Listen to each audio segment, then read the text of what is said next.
Dirty Moderates, today's guest doesn't really need much of an introduction, but anyone who's following politics or not living under a rock knows that the rise of Donald Trump created an opening for a lot of people to jump ship, try to find a mooring somewhere, but yet remain politically homeless. You all know I am. And probably the most politically homeless person I know, not the only one, is our guest, the amazing, wonderful Joe Walsh, who hosts White Flag with Walsh. He's a former Illinois congressman. He is a dedicated never Trumper, yet retains, I believe, his conservative cred. I think he's somebody that I share a lot of values with and have wanted on the show for a long time because, I think we see eye to eye on a lot, and there's just so much to talk about as the shit show of 24 heats up. Joe Walsh, welcome to Dirty Moderate.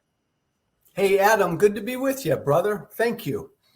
Yep. So I wanted to start with this because I love your tweets. This is, I think, today's tweet. And it'll get us going. Okay. I will read it for everybody. Some people not thrilled with Biden have told me they'll vote for Biden as the quote lesser of two evils. I don't agree with this. I don't agree with this at all. Voting for Biden is not voting for the lesser of two evils. You see, I love our democracy, and Donald Trump is a real and direct threat to our democracy. Joe Biden, for all his flaws, isn't. So the way I see it, there's really only one evil in the race. That's Trump. The other guy is just an old candidate I'm not thrilled with. And that's an easy choice because I love our democracy. I mean, I couldn't have said it better myself. Joe, let's start with that. It's just that came, Adam, from like a lot of frustration. Yeah. And I get it, why people are not fired up about Biden. I get it that, I'm very pro-Israel, by the way. People don't like so it. Am I. Oh, my son. Yeah, of course. Thank you. I'm going to retire and die in Israel. That's my goal. Wow. Yep. I've told my lovely Jewish bride, I want to retire and die in Israel. Wow. I get that the left isn't happy with him. I get the left's not happy with him on a lot of things. I get the fact that he's like 100 years old. I get all of that. But to not understand the threat that Trump is, and maybe, Adam, it has to do with the fact that I've had such a hard, long, bizarre political journey. Like, I come from the right, way over there, and it's so easy for me to say, fuck it. Yeah, of course I'm voting for Biden. Duh. Yeah, I get really mad when progressives and Democrats don't do the same. I know. It's amazing. And the amazing thing is that, for all, yes, Biden's too old, but, quite frankly, and this because you've been you served in Congress and you're a politico like I am, Joe Biden has always basically been a kind of traditional liberal, a center left, sometimes he's super left, but not really. It's why Obama picked him. I mean, he's always been a mainstream guy, which I love. He's been a Zionist his whole career, and he's actually gotten some, I believe, because I share your skepticism of a government too big, but the infrastructure bill, the CHIPS bill, I think these have been good bipartisan accomplishments. I think, we have to have some industrial policy in this country. Do I think he spent too much money? Absolutely. Do I think this economy could use tax cuts and deregulation? Absolutely. That always works, despite what the naysayers say. Yeah, you might have deficits, but it would jumpstart us. But you know what? He was handed a horrible plate in the wake of the most manifestly unfit man to ever serve in the office, plus a global pandemic. Yeah. And all things considered, if we weren't in such a binary climate where everybody is such a fucking lunatic, Biden is more than a palatable option, I think. Don't you? So Adam, look at it like this. Yeah. And it says a lot about the fact that I think we need to grow up as voters. I've always felt that way. And it's like we need to be entertained. Compare Biden with Obama. Compare their first terms. There is no comparison in who's accomplished more. And yet Barack Obama, fucking rock star, right? Because of who he is and the way he communicates and all that. And our first black president, all of that stuff. Here's Joe Biden, who has a hard time putting a few sentences together, and he doesn't inspire anybody anymore. but he's gotten a lot done. And it's like, that doesn't matter because we need to be inspired and entertained. Well, enough with all that. Come on.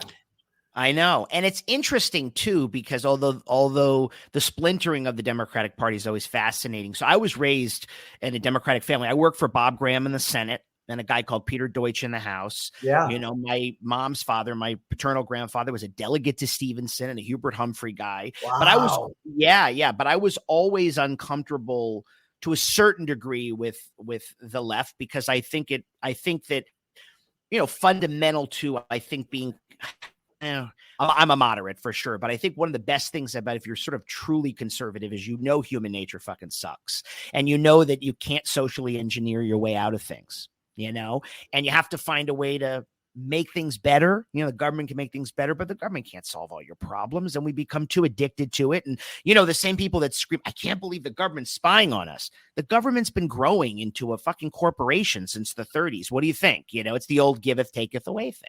And my point in saying all this is that, you know, Biden actually delivered a lot of big government, and I don't even mean it in a disparaging way, things that you think that the base would want, where Barack Obama, right? And again, he had his opposition, but he kind of, like you said, he's a rock star. And you kind of like, besides Obamacare, you know, for me, and I voted for Obama twice, his second term was a complete foreign policy disaster. I mean, we're paying for all of those stakes now. And I'm not relitigating. I mean, and I did vote for him. But Biden, you're right. Biden is a little bit like George H.W. Bush, you know, who got a lot done, didn't get it reelected because Bill Clinton, who I loved, was terrific and magic, but really was a bipartisan guy, was a global steward, you know, on the world stage type of thing. It's interesting, but was not a Reagan, you know, was not a Clinton. And there's something to be said. The kids call it the Riz, you know, you got to have that charisma to make it, you know, in politics, you got to have flash. You got to have, nobody wants a librarian or an accountant in there, or somebody who's a, you know, a less than dazzling type, you know? Well, Adam, you're right. Look, I'm no moderate. It's so good to be with you, but I'm I know you're not. Well, we're going to talk about that, because I think that you might not be a moderate, you might be a true conservative, because you have evolved in your social positions, I think, to match your true limited government views. Am I wrong? You may be right. And we'll get into that. Yeah. But my point at this juncture was, when I was the hell-raising Tea Partier, so much easier to get attention. When you are a hellraiser on the left, so easy to get attention. How many rock star, sexy, interesting, cool fucking moderates and centrists are there? I mean, centrism should be cool, but it isn't. It's too bad. Yeah, but you want to know something? I think the majority of Americans hate the duopoly, and they fall somewhere in the middle. You know, every time ideologues on either side lament going for the swing vote is the vote in presidential elections that matters, right? All those Republican leaning, not to take anything away from the black vote or the youth vote, but the Republican leaning Atlanta suburbs of Phoenix and Detroit, right? That left, well, I guess you'd call them McCain Romney voters or something, that did not vote for Trump in 20 and went for Biden. That's a swing vote. I used to be called soccer moms, you know, people who were pro-choice, want gun control, but really kind of want to be left alone from the government and everything else, you know, kind of in that place where I think a lot of people are politically homeless. I think they have to pick a team. I hate having to pick a team. I love the Groucho Marx thing. I don't want to be a member of a club that would have me as a member. I do. And I hate the party thing. But anyway, yeah. Adam, you're right. Look, I wrote a piece 10 years ago calling for the end of the two-party duopoly before Trump. Yeah. And I still think America would be better served with 3 viable parties or 4 viable parties. But you know, but we're at that point now where, because this guy is such a fucking threat to our democracy, we just have to stop him. You want to build a third party later? Do it. I'm with you, but not now. Yeah. Not now. So let's talk about you, because I think it's fascinating. One thing you always say, which, by the way, kudos to you, Joe, for doing this, you know, and I know you say it, you're not looking for a medal, but you did, in your words, take a blowtorch to your career, right? And by the way, Adam, I love that expression, because it's your words, aren't those your words? But I didn't come up with it. And I love that fucking expression. A radio talk show host in Canada interviewed me 6 months ago, and that's how he introduced me. He said, I'm so glad to have former Congressman Joe Walsh on my show, the guy who literally took a blowtorch to his career. I just started cracking up. I loved it. No, it's great. I mean, I think, we go back. Are you Chicago born? Is that right? Are you from? Born and raised in the suburbs. Yeah. Yeah, in the suburbs. And I know that on this, I didn't know, so my former life, I was a Broadway producer. I don't know if you know that. That was like my first half of my life. But yeah. And I see you were training to be an actor at Strasbourg. It's unbelievable. I never knew that. 100 years ago. Yeah. Yeah. It's amazing people's lives. But then you obviously ended up doing a lot of other things. You went to University of Chicago. You were a social worker too. And so that journey I love. And so did you I think it's really fascinating. And I think it's it's like an underrated thing to do, I'm not saying you did this, but become a social worker, work with underprivileged communities, and then go, actually this whole, big government, for lack of a better word, approach maybe ain't working so well. People need more hope, and hope isn't government. Hope is opportunity. Did that kind of inform what made you a conservative, or were you just raised in like this big Irish conservative house where everybody was conservative? No, Brian, it's so funny. I hate the term conservative, even though that's what people think of someone like me. I've always considered myself more libertarian. I've always considered myself to be a classical liberal. I'm all about individual freedom and less government. But I've always been very political, so that philosophy has always been with me. I believe it's our responsibility, not government's, primarily to help those less fortunate. So that's what I set out to do when I was a teacher and a social worker. Right. And then when you finally ran for Congress, I was the animating thing, because I love just going back, because it's like we have so much talk about the here and now, but I wanted to trace the journey and shape it for everybody. I mean, were you spurred on by Obama's election, or what got you?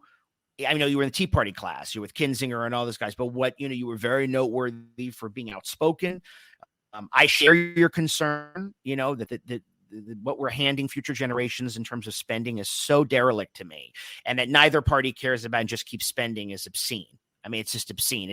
What Bill Maher talks about, it used to be $1 billion. Now everything's $1 trillion here, trillion there. Easy when it's not your money. Right. And so, but what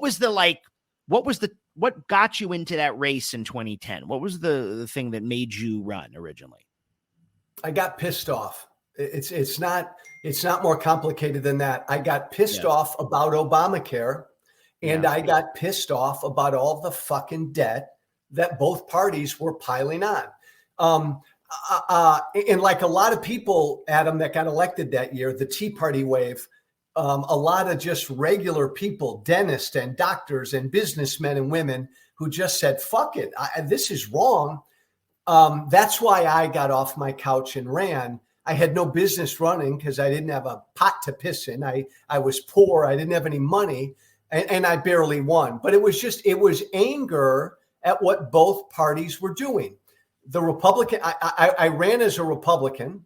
The Republican Party didn't support me. They didn't want anything to do with me because I called them out as much as I did the Democratic Party. Right. But it was that. I was pissed off at both parties for passing all this shit and spending all this money and not having the hard conversations. Not having, And obviously, 2016 comes along and you voted for Trump the first time, which, by the way, I say to people, because I never voted for Trump, and obviously the never Trump thing's kind of that red line for me. But, the first time, anyone who did, everyone is forgiven in my mind. Who knew? There were people I know that thought, guy's really a New York Democrat. He'll come in, he'll make deals. He won't be a danger. Nobody really knew him. He's undisciplined. But I completely understand, though I voted for Hillary. There's just people just did not like her, and she ran a bad campaign and all that. But then the guy got in, right? And then I think Helsinki was the big turning point for you, if I'm not mistaken, which was also ghastly to watch. A president side against our intelligence agencies with a guy like Putin. But then as the time goes on, though you're watching the horror of those 4 years, and that after COVID, okay, after all the damage, after he's only been impeached one time, and this is still before January 6th, if you can believe it, all the horror show of this asshole, he still got 74 million votes, right? I mean, Biden with 44,000 roughly votes, something like that, among 3 states, he wouldn't have even won. 3 states, he wouldn't even won. I mean, talk about what a dangerous territory we're in now, where people just don't, perception is everything in politics, don't feel things are better than they were 4 years ago, really. A lot of people don't. So this is, Adam, this is why I always say, fuck Chris Christie. Okay. And I'm making a broader point about my evolution. Yeah. I apologize publicly on TV for this for a number of years. I still apologize for voting for Trump in 2016. I didn't pay enough attention to him in 2016. I didn't pay enough attention to what a bad guy he was, which is weird because I was on the radio, 200 markets all over the country. I was on Fox News every day. I was in the game, but I just never took him seriously, and I didn't really know that much about him. Here's the other different thing about me, which is neither good or bad. It's just unique. I don't know of anybody else who's had the journey I've been on. I don't know of any other never Trumper who's been on the journey I've been on. I come from MAGA world.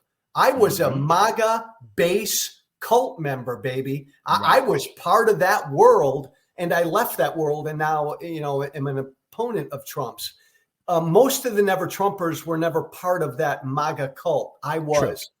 I voted for Trump in 2016 because the same people who voted for him voted for me. I felt like Trump did. The system's fucking broken. Burn it down. Both parties suck.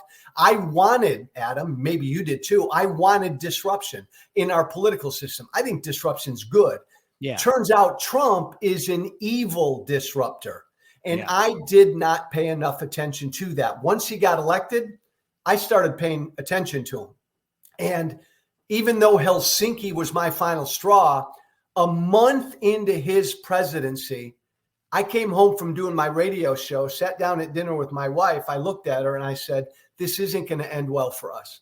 I know the day is going to come where I'm publicly going to separate from him and everything is going to crash. So I knew early on, and then I kept moving further and further apart from him. But Adam, Chris Christie, who says nobody's known this guy better than me for 20 years, he still voted for Trump after Trump's 4 years in the White House. And I know. My friend and colleague, Adam Kinzinger, we got elected together. Don't forget, Adam voted for Trump in 2020. Liz Cheney voted for Trump in 2020. It was only January 6th that moved them. Yeah. I had Adam on last week. No, I know. And I love Adam. Oh, I know. He's great. I mean, listen, we are not, people are in a, I guess, representative democracy, I guess is what you call it. Everyone that comes at me when I say democracy always reminds me it's a republic, which I guess technically it is a republic, but you catch my drift. It's both. Not obviously an Athenian democracy where people go to a town square and pick things. We have representatives we send to Congress. That's the civic structure of our country. Yeah. But I definitely understand people who made decisions that they made, because I think that though I am a moderate, right, I understand being disillusioned with what the Democratic Party offers, because there was a time, and I was super young, but when the Republicans were the party of ideas and they were offering an alternative, right, to just entitlement liberalism and all the stuff that had come through the 60s and 70s. And so, yes, people see the R by Trump, put Cheney and Kinzinger aside, and they go, yeah, I'm a Republican, but here's what I engage with people on. Okay. Because they'll listen to me because I'm a moderate. All my progressive friends think I'm a conservative because of my, I'm like, I'm a 50-50 guy, or maybe even 60-40. I say to these people, Trump is not a conservative. He is not a libertarian. He is a Trumpist. He stands for himself. I mean, the fact that he stands up there with that other asshole, Vivek Ramaswamy, and criticizes Nikki Haley, put Haley aside for a second, what you think of Haley, for being for entitlement reform. I mean, the Republicans are a populist movement now. And now all of a sudden it's okay to be a big spender. It's okay to be a racist, right? And be an asshole. But we're going to expand the size of government for what we want to do. See, the DeSantis thing. What the fuck? I want the government out of the private marketplace. We know the Democrats don't believe that. So now we've got a party with this populist grievous thing going on, right? Grievance-based thing that wants the government to be bigger when they don't agree with something. What the fuck? I mean, right? I'm sure it must make you crazy. It's well, yeah, because I'm older than you, Adam, but I always grew up with a Democratic Party that was more the party of government. And now we're at this place where the Republican Party is every bit as much of a big government party, but the Republican Party more dangerously is further down the road of authoritarianism. Doing what I did 5 or 6 years ago, leaving Trump, leaving the Republican Party, I lost virtually all of my supporters and followers and friends. Right. And one of the primary dividing points was, and they would tell me this every day, they still do, like, I want certain policies, but I don't want a king or a dictator to have the power to give me that. Adam, I get so many of these folks who tell me directly, Joe, I don't care if Trump's a king, comma, as long as he gives us what we need and what I want. That's a hard red line. No, but it's an authoritarian party now, clearly. Right. Which, by the way, by definition is a government party. I mean, authoritarian, fascism, whatever. I mean, they're used incorrectly sometimes, but they worship the state because the state is the vehicle that can control the society. So it is essentially can't be a limited government party. But I say to the people I engage with, I've used you. I'm sorry. Is Joe Walsh a left winger? Rick Wilson? Yeah. No, I mean, go through the list. Are these guys? These are the ex apparatchiks of the Communist Party. What are you talking about? I said, you guys. But see, and I say this, and Joe, this relates to you. You didn't really leave a party. You left a cult of personality. And that's a whole different kind of thing, because that's what this is. You know what I mean? I mean, it's the idea that literally Trump is right. I did a year on Fox News as a liberal. I wasn't so much a liberal. They're just so far right, but we would debate all the time. And I finally said to them one day, they were defending Trump telling China that he would go around the FBI and give them dirt on people. I don't know if you remember that. It was one of his many things, and they're defending. And I said, guys, why can't you be patriots for 5? I said this to them. I silenced. They actually didn't. Normally they yell back.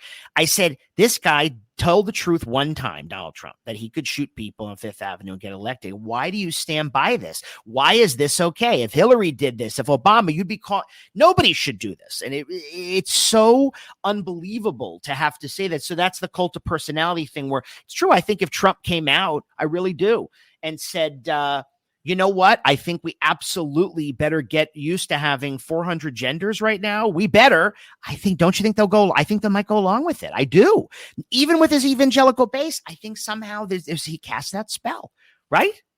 It just so saddens me, Adam, because these were my folks, and you're right. And I will never demean them, because I still reach out to them every day, the average MAGA Trump supporter. Again, and there's nothing special about me, Adam, but I'm like a reformed gangbanger. These are gangbangers. I come from that gang, and I want to help them. It's genuine with me. But understand, and I know you do, these are people who felt like a political system gave them the fucking middle finger and ignored their concerns for years. I come from the Republican Party. They're not wrong. No, man. I come from the Republican Party, and the Mitt Romneys of the world and the John McCains of the world fucking laughed at these hardcore base people in the party.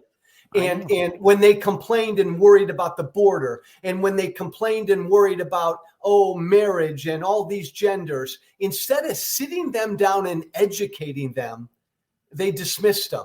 And then along came a demagogue, Adam, and he fed them a bunch of bullshit. So now they cling to that demagogue. I have a corollary, 100%. I have a corollary argument to that, which was people on my side on Obama's team and on the Democratic Party, and certainly the mainstream media turned.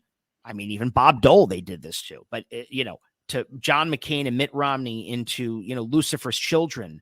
You would have thought if Obama lost that was it, then we were losing America. And I always say now, hey, they cried wolf for so long about the devil, and then the real devil came to call, and nobody was ready, and no one knew what to do. Do you know what I mean? And because they really told people to you were stupid, you were a rube, you didn't care, you're rural, you're not educated, all that stuff, which is terrible.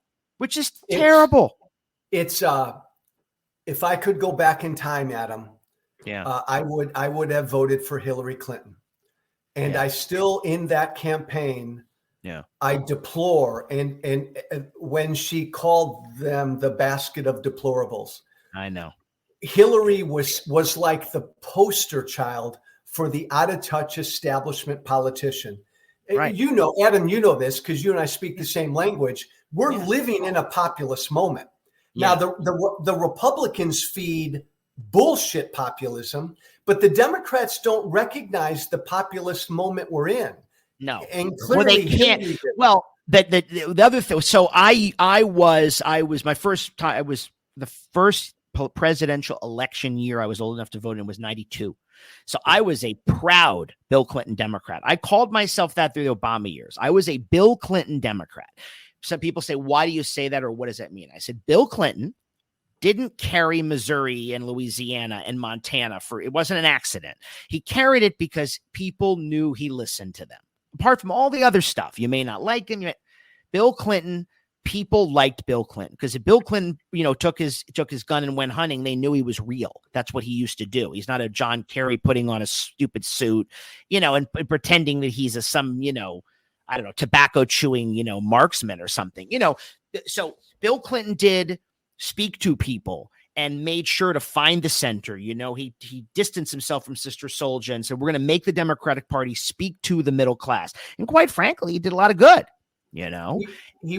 He wasn't, Adam, Bill, you're right. Bill Clinton wasn't an elite snob. No. Bill Clinton was the last Democratic candidate who could fucking sit at a bar in the middle of nowhere with a couple of good old boys.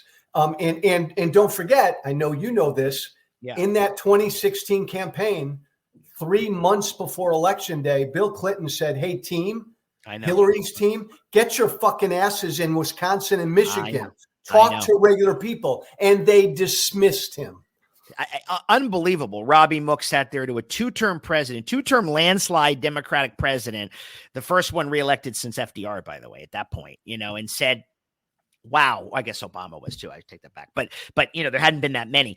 And went, we don't need to hear it. I remember the New York Times did a big story on this, but I had heard the scuttlebutt before. And in layman's terms, he basically came to Hillary and the team in that Bill Clinton way and said, hey, I just was at a bar in Wisconsin, doing my Bubba thing. These people fucking hate your guts. They don't like you. It's a race. No. They don't like you. Get there and talk to people because actually you work for them. They don't work for you. And she barely lost Wisconsin, Michigan, and Pennsylvania. It's that, and here we are. And obviously we can talk about that forever. But back to something else in the populist moment.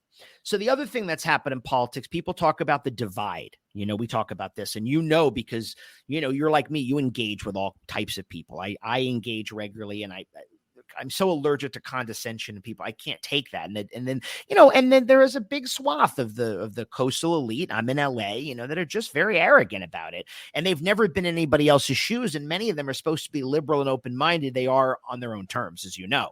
But the parties our divide isn't just Democrat, Republican. It's urban, rural. So there were, right, the Democrats used to have a huge rural base. They had a segregationist Southern base, but they also had a rural base that was very loyal. And the Republicans had the Rockefeller Republicans and lots of moderates. And, the shift you've seen, when I first went to Congress in the 90s, you had like John Chafee of Rhode Island was a moderate, David Durenberger of Minnesota, all these people that in the Democrats had like Howell Heflin from Alabama. So you had a balance where Congress could get things done because actually, even if the parties trended one way or the other ideologically, you had people in each party that spoke to people. Do you see what I mean? So every Democrat, if you run with a D by your name now in Alabama, it's toxic. You're dead or wherever. It's hard. Just like in California where I live, which is a fucking whacked out, horribly run state with a horrible governor and an even worse legislature that have ruined the state. I mean, there is no check on their power to spend us into oblivion, to deal with crime, to deal with the board. It's outrageous. And everything you hear is true. I think Gavin Newsom is really a piece of shit. Okay. I will never vote for him. I will vote third. I can't stand him. He is so full of shit. And anyway, let me start. But California, I like to call him. No, but this is what I'm saying. They have no check on their power, because if you have an R by name, used to be Schwarzenegger run or Pete Wilson, you can't get in. We have nobody that has any common sense in California. I mean, they just passed a bill, Joe, that big box retailers have to be gender neutral. What? First of all, I'm not against. First of all, I'm gay. Okay, I'm not trans. That's number one. But number two, what? The government shouldn't be dictating that. If you have a son so you think is gay, he can go buy a Barbie. You can walk into the girls' aisle and buy a Barbie. What the fuck is it? This is the kind of stuff that makes people go crazy. Business shouldn't be burdened with this. Government's too big. But I think the most, and I'm a gay man and a Jew living in Los Angeles, and I go, what the fuck is this? Well, I share your passion, So for the record, I love you, Mr. Gay Jew. If I were with you right now, I'd give you a big fucking smooch. Adam, here's where we are. And again, I'm just going to paraphrase what you just said. Okay. Because I come from kind of a unique place, I've spent the last 8 years talking to lower information voters in the middle who don't pay attention to this shit like you and I do. Yeah. And these are people who don't like either party. And what they tell me, and these are just regular people who just fucking try to just fucking get by every fucking week.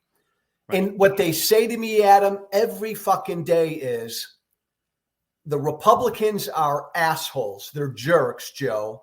But the Democrats are these elite snobs who don't understand me. They are. Though. And generally, every 2 years, when you have to decide between an asshole and a guy who doesn't understand me, you're going to vote for the asshole. It's been flipped, as you said. Voters without a college education are voting Republican. Now the Democrats are getting all these wealthy, snooty suburbanites. Democrats need fucking working class people who talk to regular Americans. They don't have that. Very much so. Chris Matthews did something on the air a long time ago. About politics. People don't mind being used, but they hate that. People don't mind being used. They hate being discarded. Yes.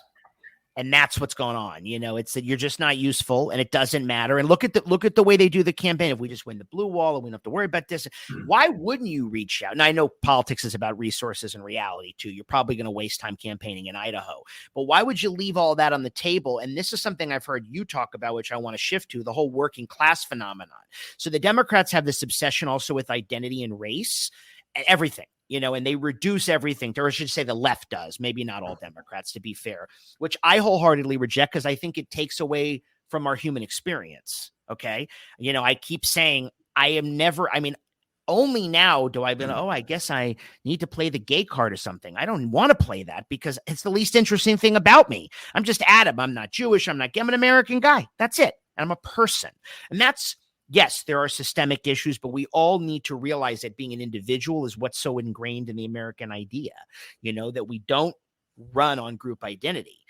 To this point, the working class, that's where I'm going with this. You've talked about this. People have talked about this, drifting away from from the Democrats and Biden, not just white people, Black and Latino people. So here's a poll today. This poll, the source of this poll is the Roper Center for Public Opinion Research at Cornell. Okay. In 2020, Biden got 87% of the Black vote. He's at 63% as of today. These numbers mean defeat. This is not 2%. That'll change. Yeah, it will. In trouble. Well, but it's a snapshot. I'm talking about the work. Hispanic voters, it was 65 in 2020. Mike Madrid and I talk about this all the time. It's now 34%. Yes, they may come home or whatever, but I've heard you talk about this and others. I think that the mistake that Democrats are making in missing the populist moment, right, is not listening to working class people of all shades, colors, stripes, focusing on, they think they just write off white working class people because they hate them. Who's Adam? And I'm not a Democrat. There's always a part of me that would love to be. Neither am I. There's a part of me, Adam, that would love to become a Democrat because I'd be a son of a bitch working class Democrat. But like, who out there is that right now? And I always go back to this moment that just crystallized it, Adam. Yeah. Biden gets elected. We're coming out of the pandemic, the recession, all of that. Yeah. Gas prices that first year are through the roof and going up. And right away, the Democrats and the left say, green energy, we got to do all of this shit. We need climate change. And the average guy out there going to work every fucking day with those gas prices 3 years ago, all they're concerned about is what's at their fucking pump tomorrow. Don't green energy mean now? But that just shows how out of touch they were, that was their answer to the price at the pump in my neighborhood. Completely out of touch. They're in trouble, Adam. They're in trouble they need candidates who can be these champions. Gavin Newsom, come on. You have no idea. Listen, I'm with you. This was Gavin versus Trump. Obviously, I guess I would have to hold my nose. The country would not do well. The country would not be well served by Gavin Newsom. You want to talk about Josh Shapiro or some other Democrats? Great, absolutely. But we don't have to be on a beat up Newsom thing all the time, but beat Newsom the whole show. But I definitely think,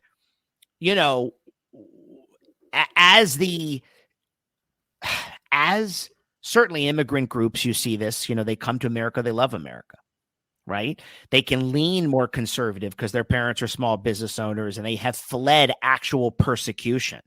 One of the things to shift over to this thing that not few things get me as animated back to Israel, where you're going to retire, as being Jewish and caring about Israel. And look, the anti-Semitism on the left, breaking news, is not new. This goes back to Marxists, 60s, Zionism is racism in the UN, and Moynihan fought. This is very ingrained. It's just reached a breaking point now because 2 generations of people have been brainwashed, and the left has, in their DEI craziness, made Jews not welcome at the table. So with that, it's a divide along race. It's all BS, terrible stuff.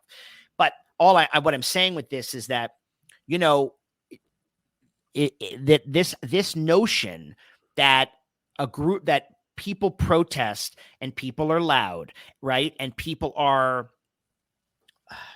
they're in their tribe.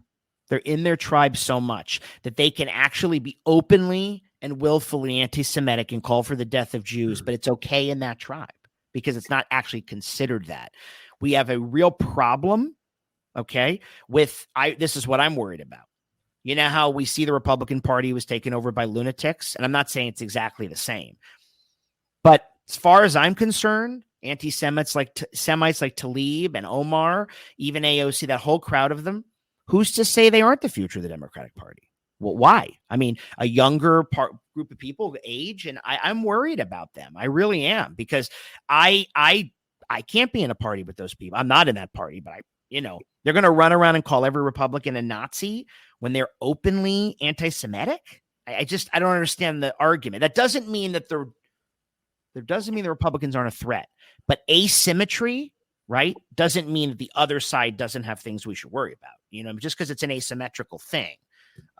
No. And Adam, you're right, because the right has been so been so batshit crazy.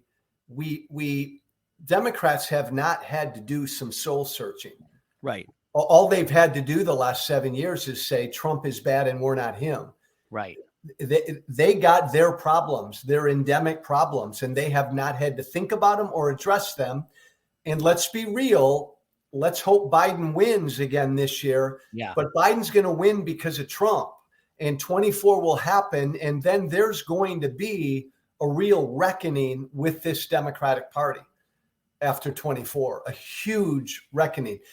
I believe Adam, that my former party, the Republican Party, is a shrinking, dying national party. I think it's becoming a rural party. It's a great opportunity for the Democratic Party to expand and realign, but they've got to move to the middle, the center, to do it. Yeah, no. I mean, I agree. Wouldn't you say though the Republican Party on the whole is more pro-Israel? Yes. Not now. Oh, completely. Yeah. I saw it when I was there. I've seen it and I say this as I was probably the most pro-Israel member of Congress when I was there. Completely, for a lot of different reasons. Yes. But no doubt. And the Democratic Party is divided on Israel. The left in this country does not like Israel. Right. And, that leads me to ask you a couple of things I wanted to ask you. So I wanted to do a little checklist with you of issues. Okay. Where does Joe Walsh stand now? Okay. We know Trump's a threat. I'm with you. I'm holding my nose in November because we can't have him, but let's go over issues. Okay. We're going to talk as if we're in quaint times and you could talk about issues. Are you serious? Yes. Wow. I want to come on. We can do that because we talk the same language. I just want to give the listeners a flavor of this. So, can vote. All right. Would you have voted for Biden's infrastructure bill? Yes or no in the Senate? Yes, because that's one of the few required functions of government, the federal government. Yes. Okay. Do you, are you still pro-life, would you say? Yes. Yes. And let me just say this. Yes, I always wanted Roe overturned. I wanted this issue settled at the states. And look, Adam, the states are settling it, and Republicans are going to get their asses kicked in a lot of states because of some of these extreme laws that they're passing. So as a pro-life person, you can live with the fact that many red states are just enshrining pro-choice or abortion rights into law, right? You don't want the government, you don't want a federal abortion ban, do you? No, not at all. I want this settled at the state level. Okay. And I think eventually, Adam, every state is going to move toward kind of where we were with Roe. Kind of there's a point of viability. Before that, a woman can do what she wants. It's going to take some years, but that's where we're going to get. And that's better than having the Supreme Court 40 years ago decide that. The people are going to get us there. Right. I know you're a gun owner. I'm about to be a gun owner for the first time. I'm looking forward to it for self-defense reasons and all that. Yeah. Why not? Okay. So, but I really want to ask you this because I'm trying to, let's generate some light, not just heat. Do you think that most gun control measures do not work? Is that your opposition? I mean, nobody's coming and taking your gun. That's propaganda. That's what they did. Fox News said, they're coming. No one's taking your gun. But do you think that there are any reasonable measures? It's not a loaded question. I'm just asking you that can be used. Yeah, I'd answer it like this, Adam. I think most gun control measures don't work because by definition, a bad guy, a sick guy, a criminal is going to get a gun no matter what you and I pass and isn't going to pay attention to any law that you and I pass. Okay. But having said that, and being a humongous gun guy like I am, we do a bad job in this country of trying to keep guns out of the hands of people who shouldn't have them. So I'm really open to expanding what we do before a gun's bought, toughening up background checks, things like red flag laws. I'm willing to sit down with you, my friend, and talk about shit like that. But once a gun's bought, I don't care what kind of gun it is, leave that gun owner alone. Right. Well, it's the Second Amendment. It is in the Bill of Rights. That's right. Yeah. I'm always just fascinated by that. Is it because I don't know that I've ever been on board with any kind of federal sweeping law. But I mean, I think there are certain things like state, red flag laws and insurance laws and things like that we could do that would improve it. But yes. But all right, moving on. So obviously, I love your evolution toward being for gay rights. That's great, right? Well, Joe Walsh. And by the way, what? Here's what I say. And I know you're on the team, and I know you, like you say, give me a big gay smooch or whatever you said. like I always just say to people who are what business is it anyway? Why do you fucking care who I love? You want the government. I don't want the government in your life. I'm what is it with people? So I'm proudly woke Joe Walsh, and I love the expression I love it, Adam. I'm woke. Yeah. I've always been really libertarian when it comes to gay rights. Is that true? I didn't realize that. Okay. Well, but with two caveats, always. But yeah, back in the day when I ran for Congress in 2009 and 2010, I opposed same-sex marriage. But you know what, Adam, you know this. A lot of people don't realize it. Hillary Clinton and Barack Obama 13 years ago opposed same-sex marriage. Absolutely. Yeah. So I found that religion, and I'm good God, yeah. The only where I've really gotten more educated is on the whole gender shit and the transgender stuff. It's a lot to take. I'm not trans, and it's a lot to understand. And I used to be a dick, Adam, and I used to go on my radio show and make fun of the 100 different genders. But then I started to talk to transgender men and women, and I learned more shit. But again, same thing. Be tolerant. But again, there've got to be some common sense things here, right? Like transgender men competing with women. We've got to have real honest conversations about shit like that. Right. I think, you know what? I think if there weren't this is my take on that. If there weren't as many bad faith actors, MAGA assholes and Laura Ingram's, demagoguing it, there could be those conversations. And I'm with you, but I think it becomes, can we have a conversation that doesn't become fraught or some ridiculous talking point for some asshole running in Indiana? Do you know what I mean? You're right, Adam. I think most Americans are open and tolerant on all this shit. Just educate me. There are some voices on the far left that try to shove an agenda down our throat. Yeah. And coming from right-wing media like I do, man, right-wing media is invested in scaring the shit out of their listeners. No, that's absolutely right. It's absolutely true. And what about, obviously, I share your concerns about immigration. I mean, if this were a normal year, and it's not because we don't live in normal times, the Biden border situation is enough for me to say in another, I'm not voting for him, because it is the federal government's responsibility to deal with them, to deal with immigration. But now both parties have failed on this, because I would say this, I am for legal immigration, but our asylum laws are back asswards. Asylum is not meant for everybody anywhere in the world to come and say, I'm fleeing persecution. It is not. And the law is now read way too broadly.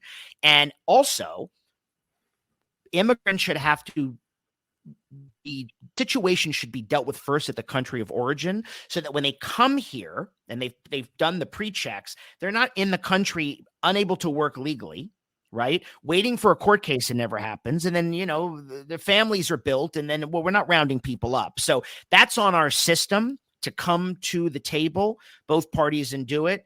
But, we shouldn't be enabling, human smuggling and fentanyl, and all these things have real national security risks, and I don't think are just right-wing talking points. And when you have Democratic mayors, all upset about it, I mean, why are the Democrats so afraid? Is this their base? Is this everything's racist? You could see that no one knows what to do. And I've asked activists when I have them on the show, and they sort of either say, I know you're right, but they blame the Republicans. I'm like, hold on. Bill Clinton was on Hillary's podcast. You should listen to Hillary. She doesn't do it regularly.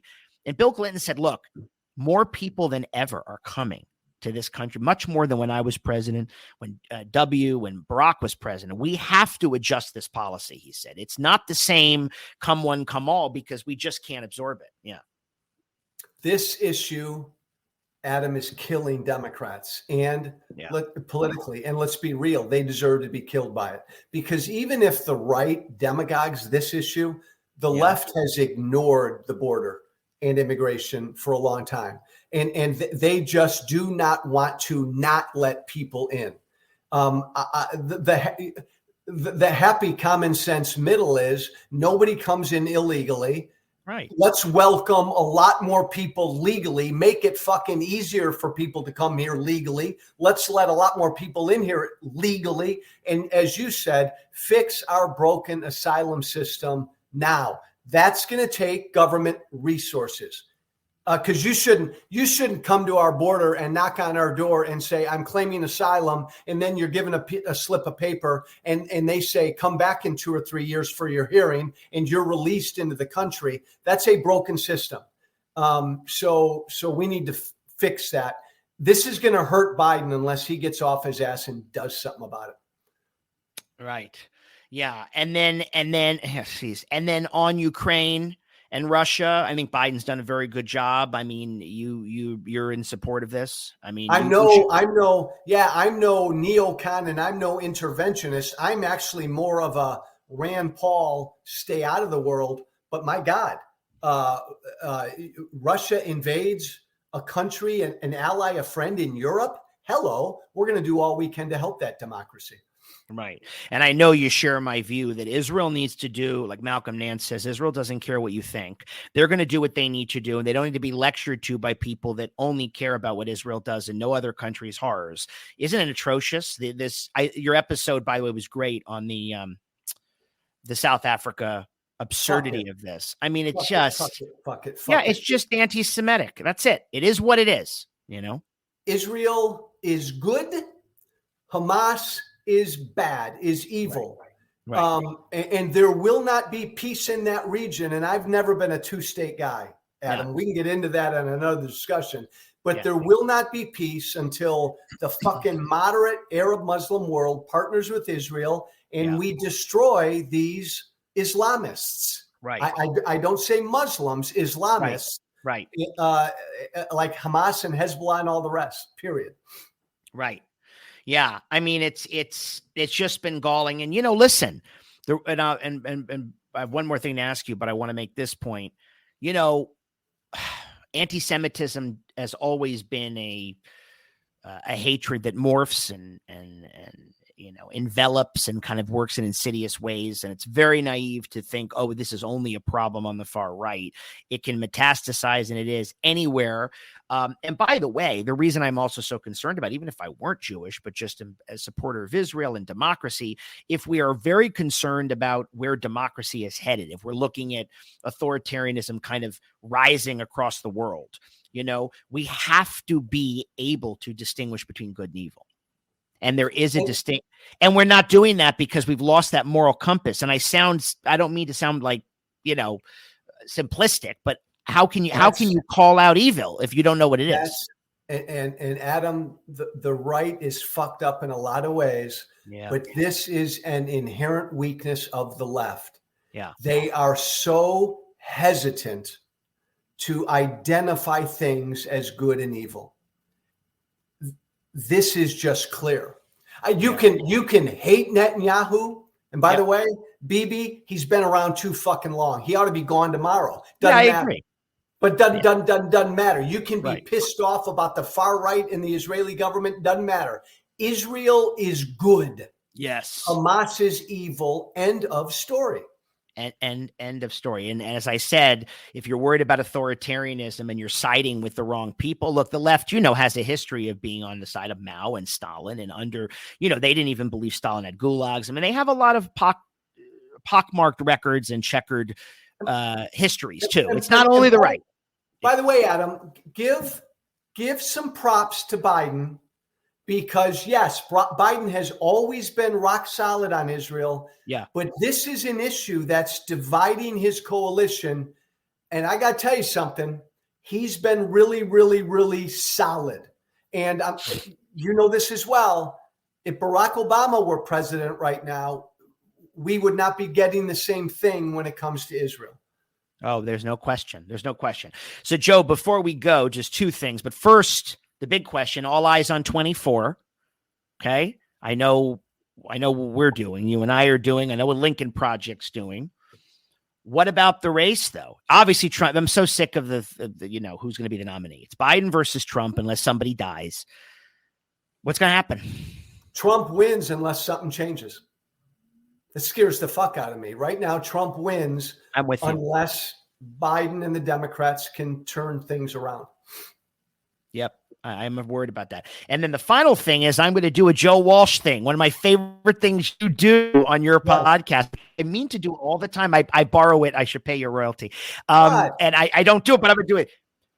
That tell me something people don't know about Joe Walsh. I love when you do that. You ask your guests. That's a fucking great question. That's so funny, Adam. Nobody's asked me that question. Yeah. Tell me something. Well, what do people need to know? Anything. I don't know. It could be movies. Could be. I mean, it doesn't have to be politics.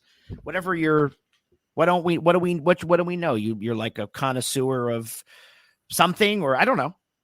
Well, I'll give you two things. One is political, and one has nothing to do with politics.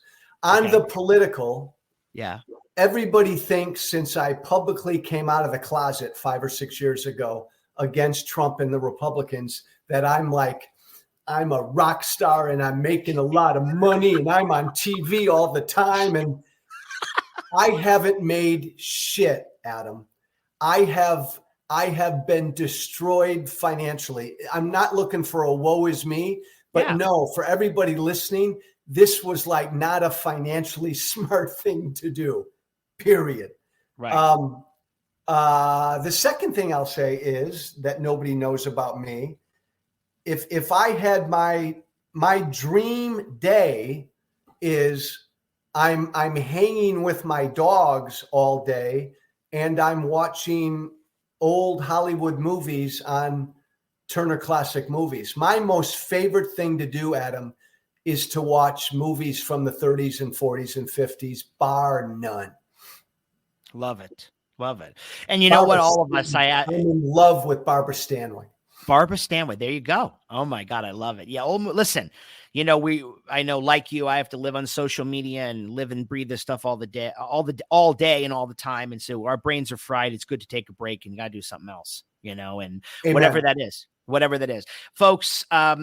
Joe Walsh has been here again. I'd have him again and again and again. I've wanted him here a long time. He is. Oh, fucking invite me. I wasn't good enough to you and you never fucking invited me.